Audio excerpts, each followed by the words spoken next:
La République du Congo a été proclamée et notre cher pays est maintenant entre les mains de ses propres enfants. Je ne suis pas né pour m'accrocher au pouvoir. L'idée est de ramener la paix. La population attend beaucoup de ce gouvernement. Il faudrait qu'on puisse réécrire l'histoire de notre pays. Je vous demande à tous d'oublier les querelles tribales qui nous épuisent. Aux antipodes d'une réalité méconnaissable, 62 ans après, la République démocratique du Congo ne semble toujours pas décoller, ni cité parmi les pays en voie de sous-développement, même pas un pas dans l'émergence. Alors, où se trouve ce pays indépendant depuis 1960, le 30 juin précisément, lorsque les grands savants pouvaient parler de ce grand pays comme étant la gâchette qui va émouvoir et promouvoir le développement de l'Afrique, on semble être perdu. La classe politique congolaise qui a géré le pays pendant 62 ans exactement jour pour jour ne semble pas être celle que le Congolais attendait. Des questions qui taraudent les esprits, qui est l'homme politique congolais après 62 ans. Cet homme, c'est celui que nous voulions ou nous attendions pour la gestion de cette grande république. Des questions qui taraudent encore une fois les esprits dans le sens de retrouver que ce politique, une fois la gestion du pays, devient millionnaire, milliardaire, et on l'appelle par des terminologies purement quinois, Mopao, Prézo. Est-ce que c'est vraiment l'homme que nous attendions pour booster ce pays vers son développement? La République démocratique du Congo connaît également dans sa partie Est 28 ans aujourd'hui, jour pour jour, une déstabilisation de groupes armés, des agressions. Que faire pour mettre fin à cette situation de guerre à l'Est, apporter la calmie à ce peuple congolais qui aujourd'hui, on en compte des millions qui sont décédés, qui sont tués, et de manière aussi violente et atroce qu'on peut le citer. Répondre à vos préoccupations, nous recevons pour vous un professeur en thèse. Il est docteur en sociologie de développement, le professeur Vincent Kimba, qui est avec nous sur ce plateau. Professeur, bienvenue dans ce numéro spécial de l'émission Enjeux de l'heure. Merci. La santé, comment se porte l'enseignement? Il y a peu, vous avez fait le déplacement, vous avez quand même pris le temps de revoir vos étudiants pour quelques cours à compléter. Ça a été.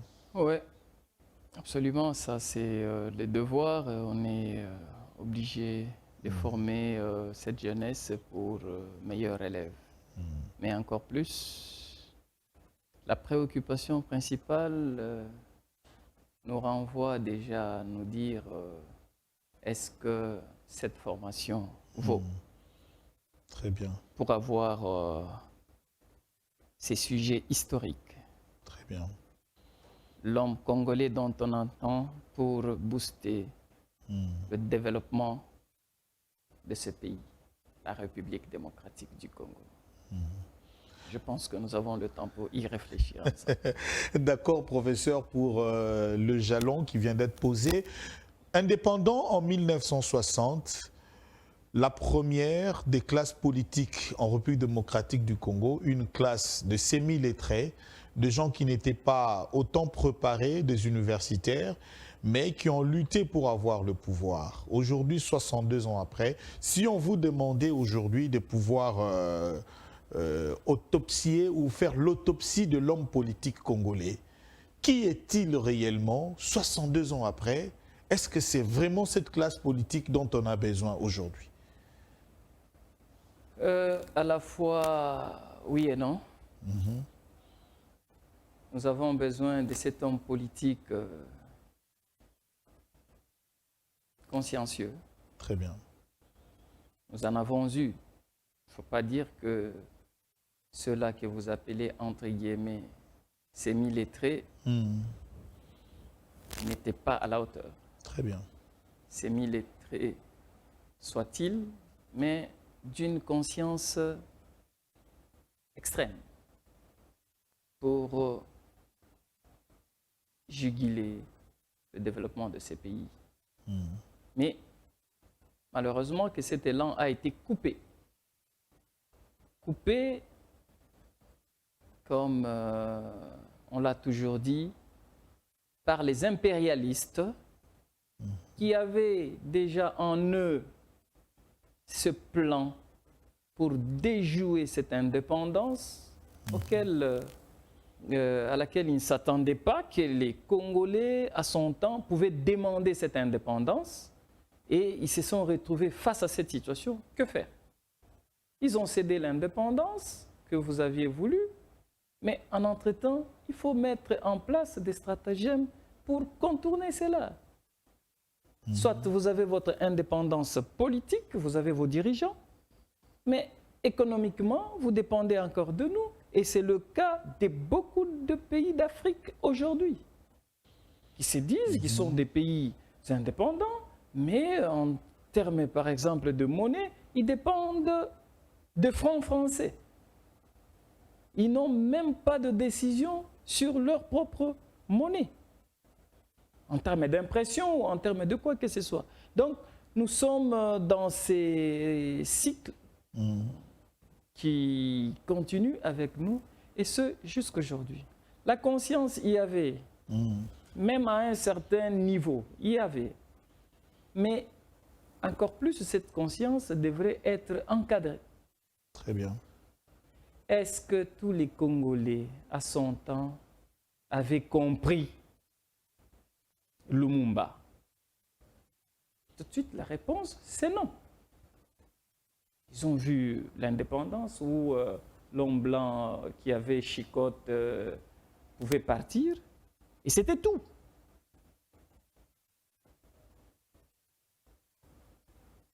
Ils n'ont pas vu, au-delà de l'indépendance, c'est que nous avons la gestion de notre pays.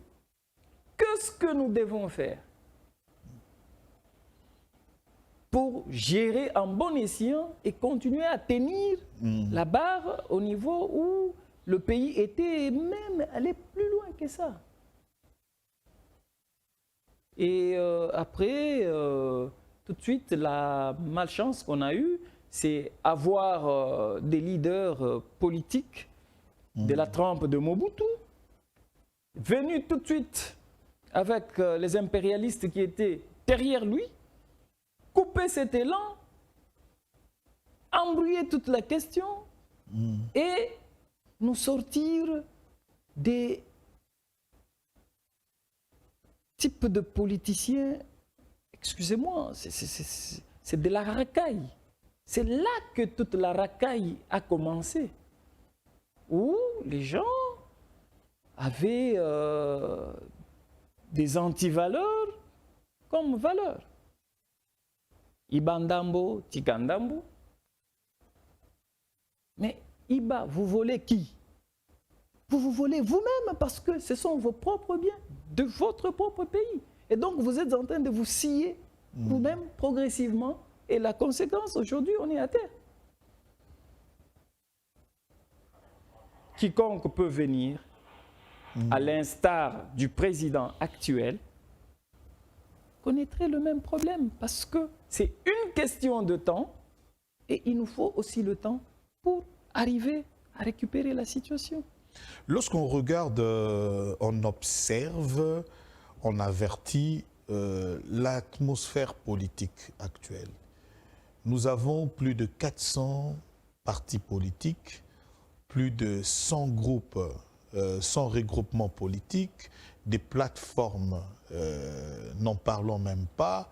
D'un autre côté, on a l'impression d'avoir une marmaille de mouvements citoyens, de gens qui se réclament être patriotes, revendiqués pour le pays. Nous en avons autant. Mais l'élément monteur, c'est qu'il y a des alliances qui se font et défont. Il y a des changements brutaux des tendances. Et c'est ce que le professeur, le nom m'échappe, a parlé de la transhumance politique. qui persiste encore jusqu'à aujourd'hui. Est-ce qu'avec cet élan-là, pouvons-nous réellement dire que nous avons de politiques ou des hommes d'État dans ce pays? En fait, lorsqu'on s'engage dans un parti politique, on s'y engage par conviction. Que ce soit 400 ou 1000, c'est généralement trois tendances. Ou on est de la gauche, ou on est de la droite, ou on est du centre. Et encore plus, les centristes sont à rechercher. Très bien.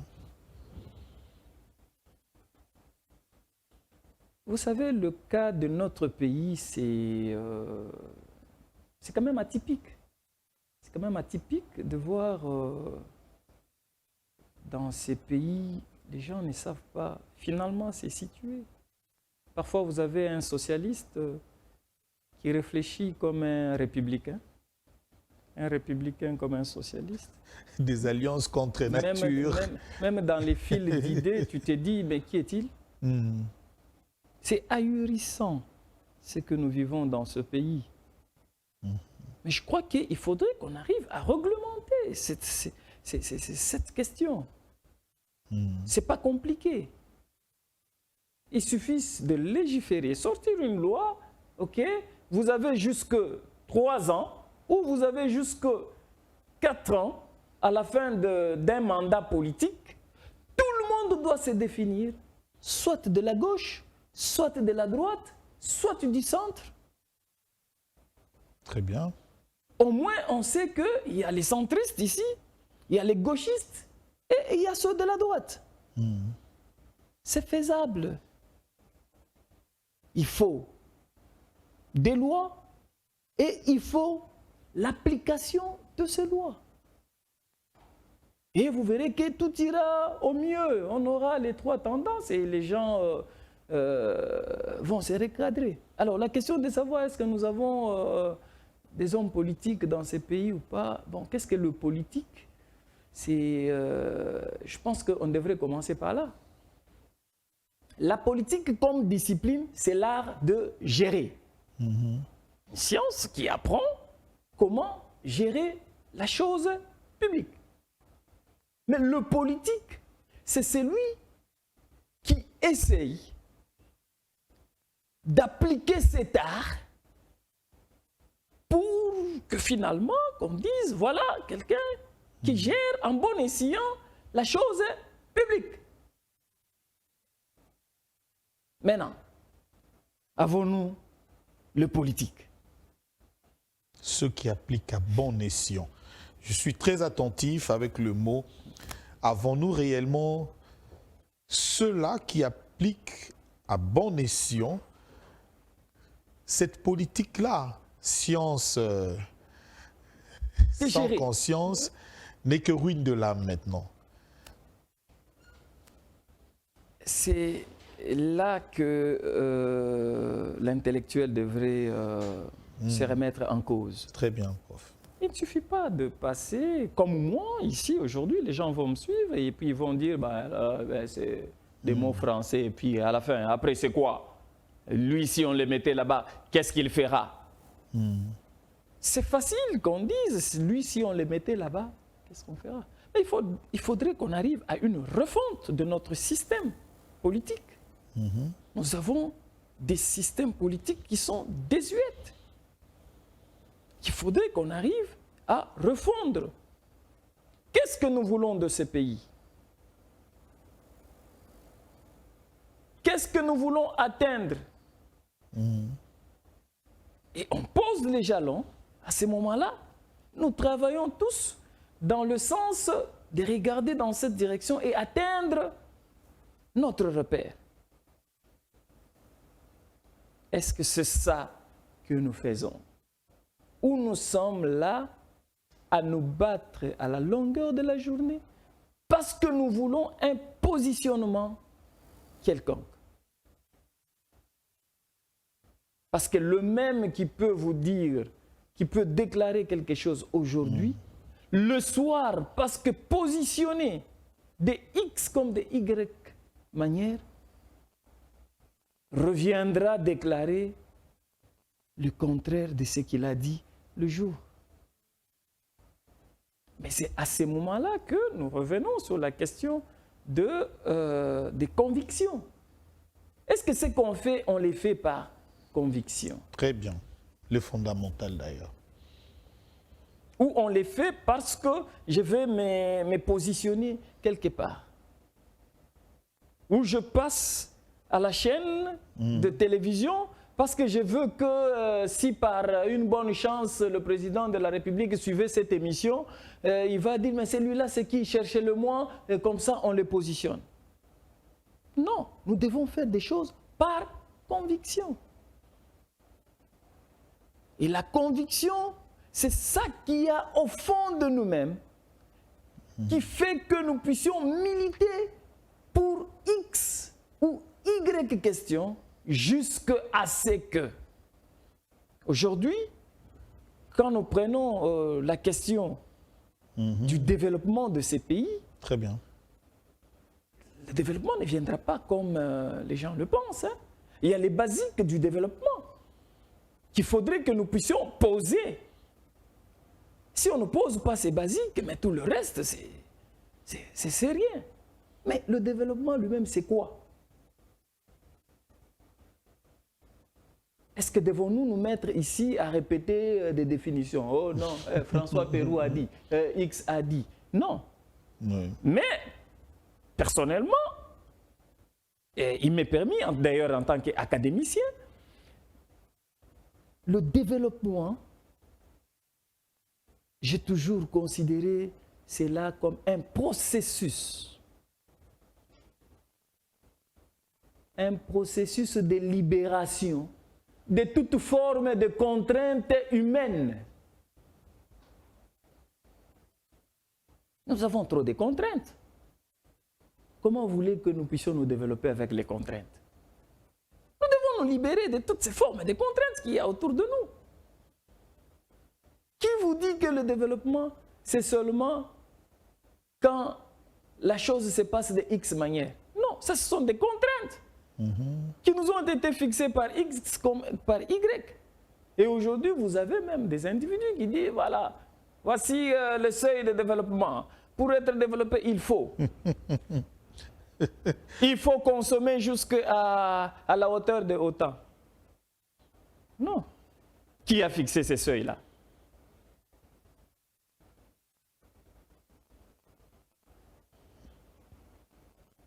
Nous devons nous libérer des contraintes que nous avons et les contraintes sont multiples. Je vais donner l'exemple des contraintes. Vous avez déjà vu un petit enfant? Généralement, les enfants sont créatifs. Vous le verrez dans son coin en train de jouer, de fabriquer des petits véhicules, des histoires comme ça. Et chaque fois, ça c'est un niveau plus philosophique de réflexion. Hein. Et chaque fois que vous êtes devant cet enfant, vous dites à l'enfant, « Hé, ne fais pas ça, oh non, la saleté ici, et ainsi de suite. » Ce sont des contraintes que vous mettez autour de cet enfant.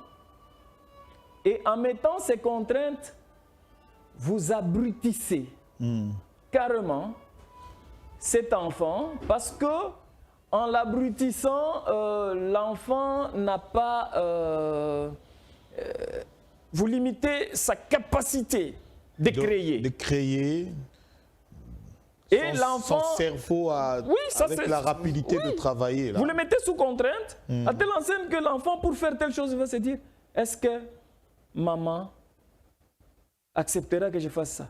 Est-ce que papa acceptera que je fasse ça? Donc, toutes ces contraintes autour de lui limitent. Cet enfant, c'est de la même manière, même des intellectuels, entre guillemets, que nous avons. Ils doivent se libérer de toute forme de contraintes qu'il y a autour d'eux. Pour qu'il enseigne bien, il s'est dit, non, non, je dois me référer d'abord à ce que ceux-là de tel endroit font pour que je me dise que j'enseigne bien. Non! Non. Qu'est-ce que nous enseignons? C'est les fruits de nos recherches. Ce que les autres vous apportent, c'était les fruits de leurs recherches. C'est de cette manière-là que nous devons voir la question de développement. Et aujourd'hui, nous pensons qu'avec la notion de développement à la base, à travers, entre guillemets, ça je prends le programme de 145 territoires. 145 territoires, exact. Ça, c'est le basique. Mais de cela naîtrait de plus grand, parce que les infrastructures des bases, au moins vous les aurez.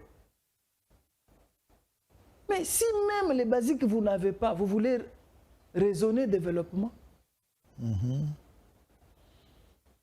Mobutu disait, ne dites pas que nous ne sommes pas de pays développés, ne nous appelez pas des pays sous-développés. Dites plutôt que nous sommes des pays moins équipés. Parce que sur le plan intellectuel, le Zaïre, en son temps, était le premier pays d'Afrique à offrir au monde autant d'intellectuels, autant de choses, ainsi de suite.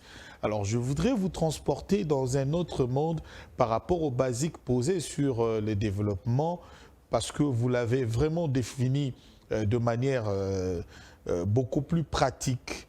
Alors, aujourd'hui, 5 ans après, il faudrait organiser les élections en République démocratique du Congo.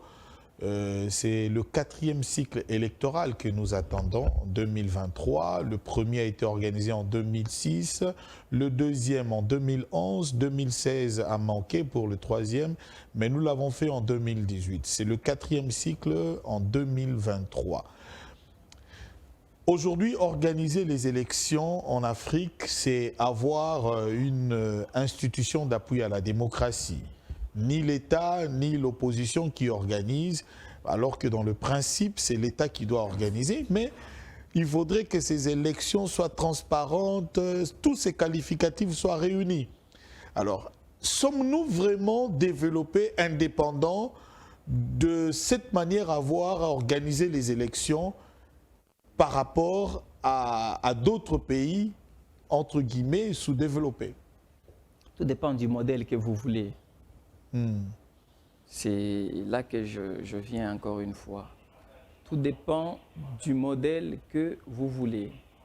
Parce que si dire que les élections ont été une réussite, c'est seulement si c'était des élections semblables aux élections des États-Unis.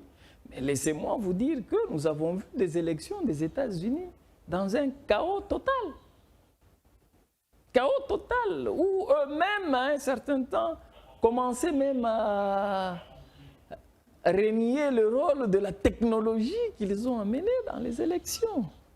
Pour choisir les élections. Bref, c'est pour dire que ce sont des notions tellement relatives que nous devons être en même de relativiser en ce qui concerne le cas du Congo. Élection parfaite n'existe pas au monde entier. Mais il y a des élections qui sont organisées qu'à un certain niveau, on s'est dit quand même, on a eu des élections qui ont rapproché un peu la population. Ce que nous voulons, c'est quoi? C'est chaque fois qu'il y a des élections et qu'il y a eu un certain nombre de problèmes, que les échéances qui viennent, que ces problèmes-là soient corrigés. Très bien. Et c'est comme ça qu'on avance et on s'améliore jusqu'à ce qu'un jour, qui sait, si le Congo serait un pays modèle en termes d'organisation des scrutins. Il faudrait qu'on arrive à ce niveau-là, c'est-à-dire chaque fois remettre le système en cause. Qu'est-ce qu'on a reproché au système, aux élections passées? Ça. Qu'est-ce que nous devons mettre en place pour améliorer ces systèmes? C'est faisable. Nous avons les atouts qu'il faut. Mais c'est pratiquement contradictoire aujourd'hui d'entendre également de la bouche de ceux qui se disent de l'opposition, des partis de l'opposition, contester la composition du bureau devant de la centrale électorale pour dire dans ce bureau-là, on n'est pas représenté, dans ce bureau-là, celui-là n'avait pas été élu, celui-là ne nous représente. En fait, on remet en cause même l'organe organisateur de ce scrutin. Vous savez, je vais vous faire rire. Admettons que la remise en question dont il est cas maintenant arrive à ce que le jour des élections, qu'on dise ok, c'est cet opposant-là qui contestait, c'est lui qui a gagné. Va-t-il continuer à contester? Tu vois? Mais le Congolais, il conteste toujours. Mais c'est toujours des on a reçu le président du parti, je crois, ACDD, le parti de Chalupa, Prince Epenge, qui conteste aujourd'hui même que l'élection de Félix Tshisekedi. Qui conteste l'élection de Félix Tshisekedi. Bon, qui disent que non, il a été nommé, voilà, c'est Lamouka, ainsi de suite. On a comme l'impression que l'homme congolais en fait une carrière je crois qu'à politique. Cette question, vous savez, il faut savoir avancer. Hein? Il ne faudrait pas nous faire vivre 1974 pendant qu'on est en 2022. Il faut savoir avancer. On peut peut-être mettre ça dans les archives de l'histoire. Mais à ce jour, regardons devant nous. Regardons devant nous. Bon, s'il a été nommé, quel mécanisme mettons-nous en place pour qu'il n'y ait plus d'autres nominations? Je pense que c'est à ce niveau-là que l'intellectuel politique congolais devrait se situer. Quels sont les stratagèmes que nous devrions mettre en place pour qu'il n'y ait plus d'autres nominations? Mais si on vient là que pleurnicher, non, d'ailleurs, c'est elle qui avait, ainsi de suite, je pense que c'est d'une certaine puérilité, excusez-moi, d'aller dans ce sens-là. Je pense que pour l'instant, c'est se dire, qu'est-ce que nous faisons? Quels sont les mécanismes que nous mettons en place pour qu'il n'y ait plus de nominations comme cela était le cas avant. Comme ça, on verrouille les systèmes. D'ailleurs, j'ai vu avec la loi électorale, on a même apporté des nouveautés. Où on dit même qu'aujourd'hui, fini, ce n'est plus cette histoire de toi, tu es président du parti, tu as ta femme comme suppléante, et puis ainsi de suite. Non. Maintenant, on dit, non, vous avez comme suppléant quelqu'un d'autre en dehors de ton cercle familial. Je pense que c'est comme ça que progressivement, on progresse dans un pays. Alors, professeur, nous allons nous déplacer pour aller vers l'Est. Vous avez quand même une certaine expérience dans ce domaine. Nous vivons une déstabilisation, 28 ans pratiquement. La situation de l'Est persiste. Le 29 octobre, le président de son retour de Mbuji-Mayi a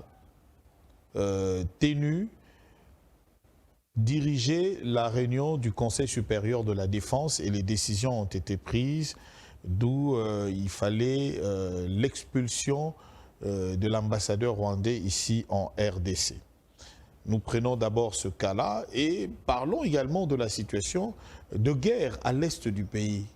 Comment sortir de cette léthargie aujourd'hui? Prenons d'abord l'ambassadeur rwandais qui a été expulsé, que vous connaissez d'ailleurs, que vous avez vécu en Afrique du Sud, qui a été chassé par le Sud-Africain. Bon, l'expulsion de l'ambassadeur rwandais, c'est un non-événement. Un non-événement, pourquoi? Parce que ça faisait partie des demandes de la population depuis très longtemps. Parce que cet individu, c'était comme l'ombre de la mort qui circulait dans les pays. Donc quand il va, il a une mission précise et il accomplit son agenda. C'est-à-dire un ambassadeur, c'est un envoyé d'un pays et il a le mandat de son pays. Et il représente son pays dans votre pays. Et je crois qu'il fallait qu'on arrive à ce point-là. Mais ce n'est pas tout. Ce n'est pas tout. Il faut pousser le bouchon au fond. Il faut pousser le bouchon au fond. Lui n'est qu'un élément du système. Mais il faudrait arriver à toucher le système entier. Par l'élément, le système est déstabilisé. Mais il faudrait foncer pour ne même pas permettre à ce que le système puisse arriver à mettre même un substitut fonctionnel pour faire tourner la roue. Il faudrait qu'on arrive à ces niveaux-là. Que faire pour mettre fin à la guerre de l'Est? Le président a joué un rôle très important au niveau diplomatique qui, à ce jour, on ne peut plus se voiler la face, connu et déclaré à la face du monde que c'est le Rwanda qui nous attaque via les M23. On ne va même pas parler que c'est les M23, non, c'est les Rwandais qui nous attaquent via les M23. Les M23 qui n'est pas un groupe, un mouvement congolais, non. C'est des Rwandais qui sont dans ces mouvements au Congo. Des Rwandais. Je dis bien des Rwandais. Vous avez suivi les 2 bataillons qu'on a foudroyés dernièrement. Il y a même interdiction que les gens puissent pleurer officiellement au Rwanda. Pour ne pas révéler les... Oui, parce qu'ils étaient pris en tenaille et ils ont eu le feu qu'il fallait. Et aujourd'hui, je pense que l'option de frapper l'ennemi, c'est la dernière option qui nous reste. On n'a pas de choix. Ils nous ont poussés à bout, mais on est obligé. Et en entre-temps, nous restons ouverts à toute négociation. Et dans l'entretemps également, on a des généraux congolais qui se retrouvent de l'autre côté, dénoncés par la société civile. Je cite John Numbi, qui se retrouverait du côté du M23. Je reste un peu encore prudent sur cette question. On l'a cité, c'est une chose, mais encore plus, il faut prouver cela. Parce que tout le monde sait que le général Numbi est recherché par la justice. Donc, ce n'est pas aussi facile qu'il viendra s'infiltrer au Congo de cette manière-là. Il est recherché par la justice militaire. Et le jour qu'on mettra la main sur lui, ça serait autre chose. Alors, il ne viendra pas s'exposer aussi de manière aussi simpliste comme on le déclare. Et puis, John Numbi, c'est une personne pour laquelle tout un système ne peut pas être là frileux parce qu'on parle de la personne du général John Numbi. Non. Il serait aussi puissant qu'on le disait, il ne partirait pas comme il était parti. Donc, il va falloir être un peu souple sur certaines questions. Parce que si du dedans, on n'a pas su, il n'y a que du dehors que ça serait facile pour venir prendre. Mais je crois que c'est peut-être les individus ne saisissent pas facilement la question militaire. Elle est assez compliquée et qu'il faudrait prendre un peu avec beaucoup plus de pincettes. Mais je pense que il faudrait que nos FARDC puissent pousser le bouchon jusqu'au bout, au besoin. Une petite démonstration comme on en a eu dans ces pays. Démonstration. L'escapade au Rwanda, une opération militaire, toute une journée, et puis bon, merci aux FARDC qui rentrent ne fût-ce qu'avec leur butin et présenter ça au grand jour. Ben, voilà. C'est faisable dans ce Congo. Nous avons les forces qu'il faut. La seule difficulté qu'on a, c'est qu'on s'est fait infiltrer jusqu'au sommet de l'armée. Mais avec le dernier changement ici opéré au sein de commandement des forces armées, est-ce qu'on peut espérer aujourd'hui, avec nos forces? C'est une chose. C'est une chose, mais ce n'est pas tout. OK. Vous savez, enlever même une espèce de chic qu'on peut avoir dans son pied, on ne l'enlève pas aussi facilement, hein? Parce qu'en même temps, on se blesse soi-même, ainsi de suite, tout ça. Mais ça prendra le temps que ça prendra. Mais ce qui s'est fait, c'est une chose. C'est un grand pas. Mais encore plus, il faut y aller jusqu'au bout. Parce que nous avons encore des officiers issus de tous ces mouvements qui sont encore dans notre armée, venus par cette espèce de brassage organisé, comment est-ce qu'on appelait ça? Unification ou des trucs de ce genre-là. Unification de l'armée, une des conditions données justement lors du dialogue intercongolais. Le président Kabila a accepté ce mixage. Les combattants venus du MLC, du RCD, RCD KML, RCDN, venus d'autres mouvements rebelles et qui ont intégré l'armée. Mais vous savez ce qui s'est passé? Avant qu'ils n'intègrent cette armée, dans leur camp, on a commencé par les bombarder des grades, des généraux, des colonels, ainsi de suite.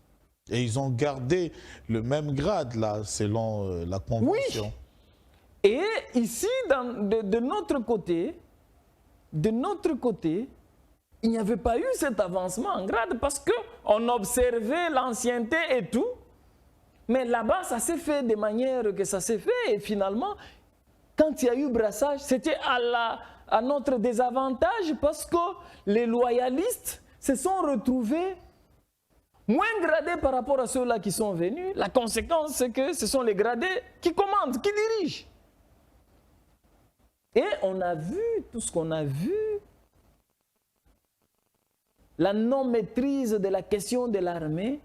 Et il se faisait seconder par les moins gradés, mais loyalistes qui ont suivi des académies comme il faut. Plus expérimentés. Plus expérimentés et qui essayaient de gérer la question en lieu et place. Et eux, ils étaient là que dans leur sale besogne. La conséquence, on est là. Professeur Vincent Kimba, puisque vous maîtrisez la matière, en fait, en 2018, Kabila faisait la passation pacifique du pouvoir. Mais selon les statistiques, l'armée congolaise était 8e en Afrique. Fausseté, parce qu'il y a peu, avec le travail qui avait été effectué au sein du ministère de la Défense, On a compris qu'il y avait plus de 25 000 fictifs dans l'armée. Étions-nous réellement 8e au niveau de l'Afrique? Et sur base de quoi? Bon, cette question, je pense qu'elle est très simple à saisir parce qu'il y a un critère. Le critère, c'est d'abord l'effectif, le nombre d'hommes que l'armée a, l'équipement que cette armée a, et ainsi de suite. C'est la somme de ces critériums qui fait qu'on puisse classer l'armée d'un pays. Mais dès lors que vous avez bombardé vos effectifs déjà, comme vous le dites là, aujourd'hui, je peux même le dire sans avoir honte d'être contredit, qu'on me donne la responsabilité de contrôler les effectifs des FARDC. Si je ne vous donne pas 25% de cette armée qui flotte, qui n'existe pas, parce que le contrôle est simple dans l'armée. C'est très simple. Très simple. Aujourd'hui, même à travers le système bancaire, il y a toujours des manigances avec des banquiers, ainsi de suite. Mais le contrôle dans l'armée est simple. Est simple. Très simple. Ok. Le problème, c'est que c'est... Bon, il y a certaines histoires qu'on ne va pas dévoiler ici, mais c'est très simple. Tout à fait, à la place publique. Oui. Alors, professeur, vous regardez l'objectif de la caméra. Si on vous demandait d'envoyer un message à tous les Congolais, au président de la République, par rapport à la situation qui se passe dans notre pays, que diriez-vous? Je commence d'abord par le premier citoyen de la République. Excellence, Monsieur le Président de la République, chef de l'État. Message pour votre part. Vous avez nos encouragements et nous vous demandons d'aller plus loin pour que nous puissions enlever toute la saleté qu'il y a dans notre pays. Et cette saleté est à voir à tous les niveaux, que ce soit au niveau de la rébellion, que ce soit au niveau de la politique, que ce soit au niveau économique et tous les secteurs de la vie nationale. Ne vous découragez pas. Tout le monde ne sera pas avec vous, mais au moins soyez rassurés que vous avez la République derrière vous. À la population congolaise. Mais c'est maintenant que nous devons entendre même les universitaires dire « Stop aux universités, nous fermons nos universités ». Nous voulons tous une formation militaire rapide pour aller d'abord libérer chaque centimètre carré de notre République. Mobutu l'a fait avec des universitaires. On peut aussi le faire. Mais je sais que le président a ses méthodes. Lui, il n'a pas des méthodes fortes comme... les autres, lui, c'est un démocrate, tout ça. Mais il y a lieu. Les étudiants, où est cet intellectuel congolais d'autrefois? Où est le Kassapar d'autrefois? Où est le campusard d'autrefois? Je me rappelle à l'époque, les étudiants à Kisangani ont marché parce qu'ils ne voulaient pas de troupes ougandaises et rwandaises à Kisangani. Ils ont marché, ils ont fait tout ce qu'ils pouvaient faire. Mais où est ces étudiants-là? Où est ces étudiants-là? Où est cette population congolaise? Nous sommes dans une situation où tout le monde, nous devrions nous mobiliser. Mais non, nous sommes dans une situation où tout le monde attend tout le monde. Les militaires attendent les civils attendent les militaires, les parents attendent les enfants attendent les parents. Tout le monde attend tout le monde. Où est ce jeune Koulouna qui a sa machette que pour son compatriote, alors que ce jeune Koulouna aujourd'hui puisse se dire, moi ça s'arrête ici, je vais me battre avec ma machette pour récupérer chaque centimètre carré de la République. Nous en avons besoin. C'est là que je reviens à réitérer les vœux qu'avait Mouzé Laurent Désiré Kabila, qui voulait à ce que dans chaque quartier, dans chaque cellule de base, qu'il y ait les forces d'autodéfense populaires. C'est pour défendre l'intégrité de notre territoire. Sinon, l'ennemi va marcher sur nous. Mais nous ne sommes pas prêts à céder. Merci beaucoup, professeur, pour ce message touchant adressé à toute la nation et particulièrement aux premiers citoyens de la République démocratique du Congo. Merci à toute l'équipe technique qui était avec moi pour ce numéro spécial de l'émission Enjeu de l'heure. Merci à vous également qui aimez suivre cette émission sur Tosunga la télévision et bien entendu aussi sur Molière Canal+. Hey, journaliste, je fais un message particulier à un ami de l'université, Pero Louara, et Nabande Komususu. Ce n'est plus l'heure, Yarosala, moi, Babilo, Mike, c'est l'heure d'être patriote. Tout ce qui est guerre à Mike, autorité, Yabatouboye, Kofinga, de dévoiler les gens, ça ne nous honore pas. Regardons maintenant, nous devons tous être derrière le chef de l'État. Situation est l'Ikamoya Mboka, Mabele, Zalikama Mabele, l'Ikamba Congo. Évitons Mababilo Kouana. Soyons tous derrière le chef de l'État pour que tous les gens nous makambo tous en ango, yango tous les gens qui prof kimba lobby, il faut pousser bouchon sur qu'on souka et déjà makambo ezo salema kitoko. Nous sommes derrière les forces armées de la République démocratique du Congo. Nous sommes derrière les institutions du pays et nous marcherons comme un seul homme.